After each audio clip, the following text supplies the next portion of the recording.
Čau, já jsem Francesca. Ahoj, já jsem Bramurka. A vítám vás u našeho dalšího videa. Název je Nejlepší zážitek z roku 2015. Začni. Takže já mám nejlepší zážitek ten, že jsem na začátku roku spala u mého nejlepšího, teda nejlepšího, u kamaráda. Už to není můj kamarád, já jsem se s ním pohádala ohledně, to je jedno. No a měli jsme tam dost krutý zážitky, spal tam ještě jeden kámoš a byla tam fakt strašně sranda. No prostě třeba ten kámoš šel, ne ten můj kámoš, u kterýho se spal, ale ten ještě jeden kámoš, co tam spal se mnou. Ale bohužel, Míša. No tak dělali kraviny a já jsem na banta strčila a oni měli v obyváku takový reprák, nebo co to bylo.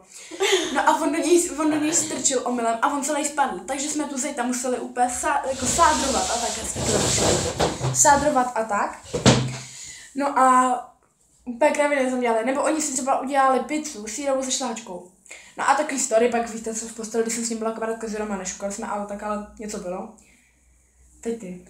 Takže můj nejlepší zážitek v roce 2015 bylo, když jsme šli všichni na cyklostezku, byla jsem tam i s mým bývalým klukem, to je jedno. No a prostě zamrzlá voda a Pájo tam vlastně strčil protože ono to bylo takhle, my jsme šli, no a byla tam, počkej, on tam byl nejdřív zamrzl jeden rybník, tam se propadla Natka, ale neplavala, jenom nohu tam dala. A pak zatím byl ještě jeden rybník, říkáme to, nás určitě udrží. Rybník, aha. To je jedno, prostě je voda. Tak Mareček na něj šel, začalo to křupat. Ono to vlastně začalo křupat, ale Mareček si z toho dělal prdel. No a pak najednou tam strčil kamarád Páju, pod ní to křuplo, takže se tam začali topit, ale nejlepší na tom bylo, teď Mareček na ní skočil a řekl, ty chcípí, já chci žít. Ale to bylo jiný, protože on neuměl plavat určitě, protože on mi vlezl na záda a já jsem tam musela debil topit. Když se s mámou rozbrečela. Co kecáš? No ale úplně můj nejlepší, prostě nejlepší je to, že jsem s mojí láskou, kterou miluju. A dali si pusu. A zítra se mají líbat. Ne, přestaň, máme video.